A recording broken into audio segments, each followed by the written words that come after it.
Fala galera, beleza? Começando hoje o primeiro podcast da VNFT.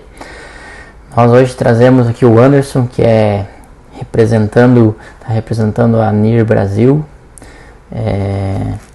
Anderson, se apresente. Opa, Tudo bom? e aí, tudo certo?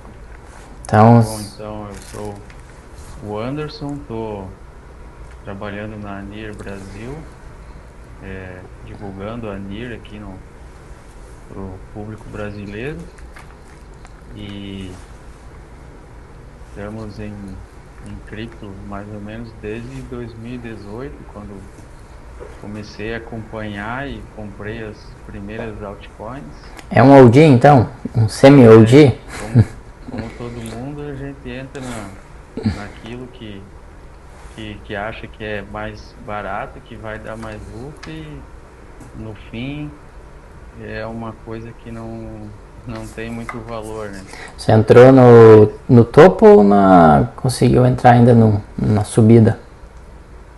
Não, quando eu entrei tava meio embaixo, assim, né? Não lembro direito qual foi a época que eu comecei, mas eu comprei umas altcoins lá e subiram, e depois caiu um pouco e acabei não vendendo, mas era EOS e outra lá que não lembro, que não foram muito para frente, assim, depois não voltaram mais. Então, Dali aprendizado. a voltar o mercado, né? Sim. E aí depois todo mundo acaba estudando, né? Ver que o que você sabia não era o mais importante, o ideal, e depois acaba investindo mais em Bitcoin, que foi o que eu fiz, né? Uhum. Fiquei... Eu ouvi bastante sobre isso já também. Pessoal falando que quem fica é porque é curioso e quer aprender. Os outros que estão só na onda de sobe, vai na hype, eles acabam não voltando e ainda falando mal dos projetos.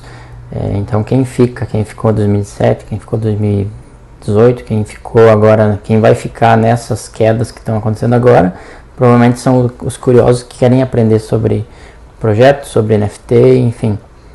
E aí vai. Agora, na época da baixa, é que fica quem tem a certeza e tem mais conhecimento, né? Os outros só pegam na hora da subida. Uhum. Certo, então aqui dá mais uma introduçãozinha. O nosso canal ele é voltado totalmente a NFTs, então tudo que a gente vai falar aqui é os protocolos em si e o que eles estão fazendo, construindo em NFTs. Nosso principal objetivo é trazer educação para brasileiros sobre o que NFT pode fazer em música, em arte, em esportes, em games, e as possibilidades aí e principalmente educação, que é uma coisa que a gente já está estudando melhor para o futuro. Nós acreditamos que é uma coisa que veio para ficar, assim como os protocolos que vão estar na estrutura de todos os novos negócios. E a gente não vai no futuro falar sobre NIR ou sobre Ethereum ou sobre outros protocolos. A gente vai falar sobre o aplicativo, mas que tudo está rodando em cima do que está sendo construído hoje. Então, Anderson, por que NIR e quais as vantagens de NIR? Quais vantagens ela tem aí? A NIR, ela é uma blockchain mais voltada para os usuários, né, e desenvolvedores. Eles têm uma ambição de levar a Web3 para 1 bilhão de pessoas. Só 1 bilhão? Eles têm todo um ecossistema mais voltado para DAOs e guilds, que é onde todo mundo participa junto. Uhum. Cada projeto, cada aplicativo, assim, tem uma facilidade de criar uma comunidade, né, através dessas ferramentas para continuar desenvolvendo o projeto, interagindo junto, e cada um trabalhando e tendo a recompensa de forma justa, né? Sim. Eu acompanhei algumas coisas de NIR, que ela tem acho que é Sputnik o nome, certo? Que você tem uma DAO e tem uma sub-DAO, então é como se fosse uma empresa e com suas com seus diversos setores, onde, por exemplo, o marketing ele cria tem um orçamento, ele pede para a empresa mãe, lá para a central, e o dinheiro é repassado tudo em smart contract, tudo em votação, enfim. É interessante essa parte. DAOs, ela está bastante forte, e ela seria uma Layer 1, certo? Esse sistema é mais ou menos como uma empresa mesmo, mas uma empresa descentralizada, né? Onde todos ajudam a tomar as decisões. Uhum. A Near é digamos, uma concorrente do Ethereum, né? Uhum. Mas, na verdade, tem algumas tecnologias que o Ethereum quer implementar e ela já tem nativamente, né? Como o sharding, que é uma fragmentação dos blocos que aumenta muito a escalabilidade, a rapidez.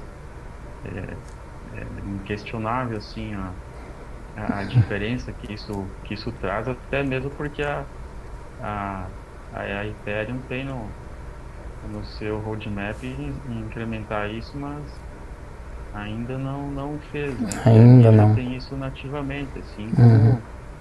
como outras vantagens, as taxas baratas, além dessa escalabilidade, também ela é Proof of Stake, né?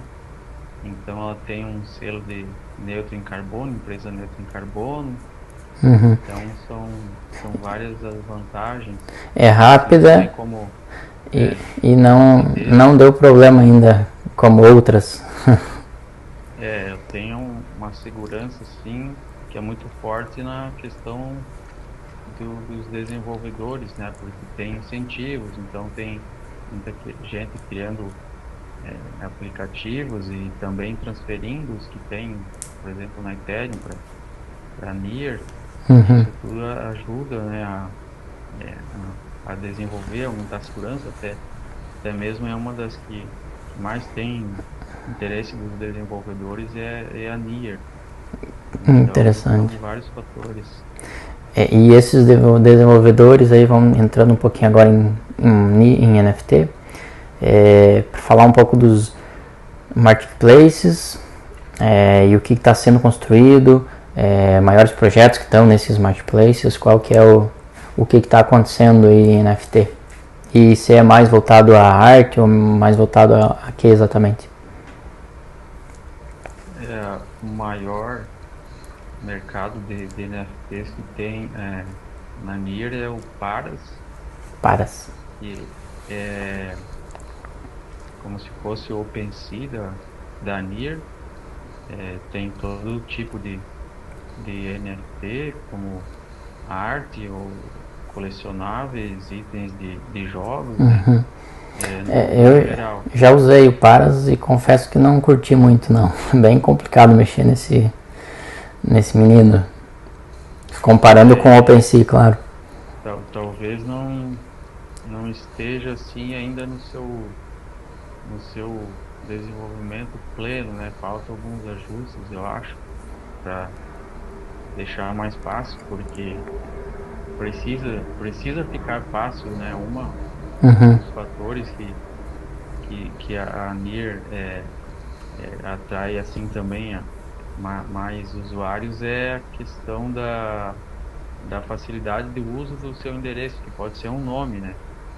Pode pôr o seu nome lá Uhum. no endereço da carteira, então fica Anderson.nir, por exemplo, Uhum. e não aquele nome, um monte de letra, né? Que na Ethereum Sim. até você pode fazer isso, mas você tem que pagar, e na Nir isso é de graça. Então, é, tem que ser tudo um conjunto, né? Assim esperamos. Se é um pouco difícil a pessoa comprar ou entender como é que funciona, ela já não se interessa, né? Uhum. Mas a maioria dos projetos são voltados para a facilidade do usuário. Uhum. E E dentro. também Pode falar.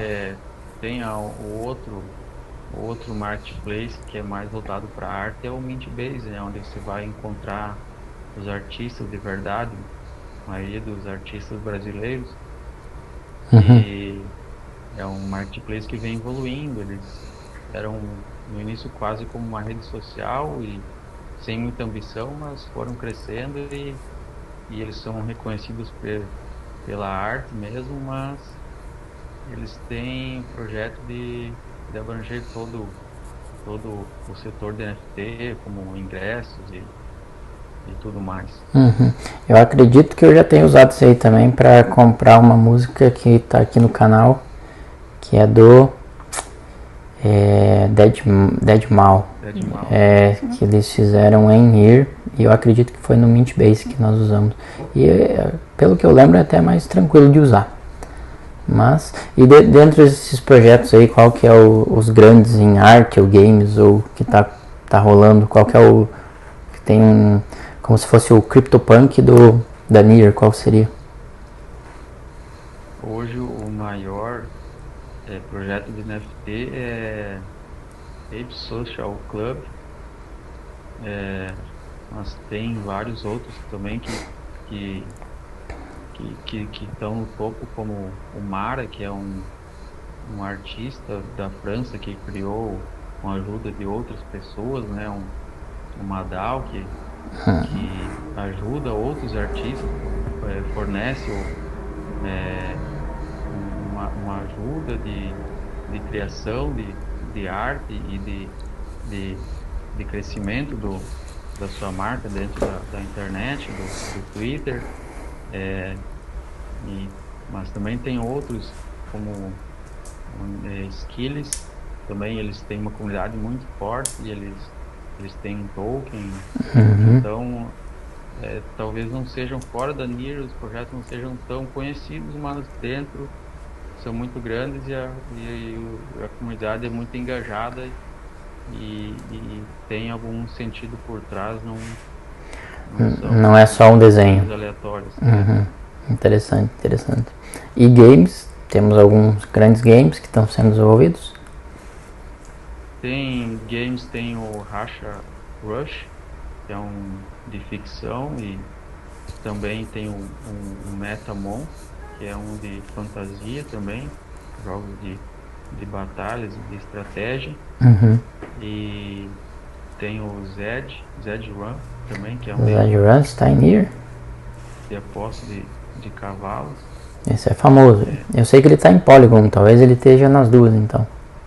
É que alguns eles estão assim num desenvolvimento não tão acelerado, né, nessa transição, mas é que são vários projetos que estão sendo levados para Nier por causa desse incentivo, dessa facilidade da transposição, porque um dos fatores também é a rede Aurora, né, que é uma rede irmã da Nier, que é uma EVM, uma Ethereum Virtual Machine. Então muitos projetos grandes estão entrando na Nier por ela, primeiramente, né? Mas tem outros jogos, tem um jogo brasileiro também que é desenvolvido e idealizado por um artista brasileiro, que é o Sky Harbor, que é um game multiplayer de barcos voadores numa ilha voadora, e que tudo normal. Juntamente uma coleção de NFTs que você já pode comprar para ter um item dentro do jogo. Tem esse NFT desse barco, vai ter um barco dentro do jogo, vai ser um dos primeiros a ter acesso ao jogo. E eles também têm quadrinhos de histórias do jogo que estão sendo vendidos no Paras Comic, que é um setor do Paras que é mais voltado para quadrinhos. Mas tem muitos outros já que estão em desenvolvimento ou que estão chegando até a Nier. Interessante. E dentro todos esses projetos, games, artes e música. Tem artistas brasileiros e pessoas brasileiras que se destacam aí, que você conhece, que tem acesso. Eu sei que tem uma comunidade bem grande, engajada. Converso com algumas pessoas já em NIR e acredito que tenha, não sei se estão se revelando, estão revelados, estão grandes artistas, mas eu sei que tem conhecimento aí de alguns projetos. No Brasil até tem uma comunidade já um pouco grande assim, de artistas. Eles se juntam em guilds, tem a Brasil Guild, tem vários que agora eu não recordo assim o nome, mas são voltados para artistas ou para músicos. Tem músicos também que estão fazendo música e vendendo até mesmo no Meetbase. Tem de escritores também. Escritores? Interessante. Tem alguns que são projetos mais voltados à área social, através da arte. Mas através dessas guilds é onde eles se encontram e desenvolvem os projetos, né? E também vão divulgando e vão fazendo parcerias. Muitas vezes, a maioria das exposições acontece no mundo virtual já. O Voxel, né? CryptoVoxel. No metaverso já? Então, lá é onde bem legal. É mais fácil de encontrar esses artistas, né? Então, aqui fica então uma chamada para artistas e pessoal que está no Brasil, que está trabalhando em NIR, não só NIR, mas todas as blockchains, quem está envolvido em NFT no Brasil, nos chame, vamos marcar aí uma conversa, aí apresentar o projeto de vocês, o que está acontecendo, qual que é o que você vê ao futuro. Falando nisso, o que você acha do futuro da blockchain e de NIR? A NIR ainda ela cresceu no ano passado, né? Foi mais ao público assim, que antes era bem menor, mas ainda não chegou naquele top 5 das concorrentes do Ethereum que são mais famosas, né? Então, Ethereum Killer ainda tem espaço, eu acredito, para ela crescer e conseguir um lugar um pouco mais acima lá no CoinMarketCap, porque está ainda buscando. Tem bastante investimento, tem bastante segurança por parte da equipe da fundação de ter projetos que são sérios dentro do ecossistema. Inclusive muitos deles recebem subsídios, né? Então tem toda uma auditoria. E então um dos fatores que pode ser considerado digamos quase como uma garantia de sucesso seria os desenvolvedores que estão tendo interesse no protocolo, né?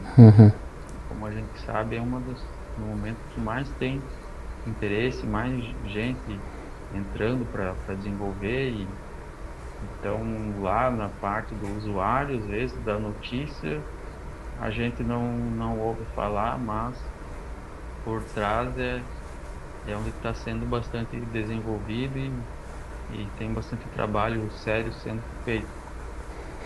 Ótimo. Então, para que os NFTs em NIR se sustentem, precisa ter uma rede que se sustente. Então, nada mais justo torcer pro bom andamento da rede. Então, acredito que seja isso, galera. Primeiro podcast aqui, primeiro bate-papo que a gente fez. Vamos ter outras pessoas de peso. Anderson, muito obrigado pelo seu tempo. Valeu.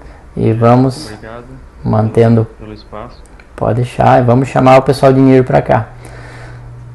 Isso isso aí, qualquer coisa é só falar. Já está convidado para o episódio 101. Beleza, então. Valeu, então. Um abraço. Valeu, até mais.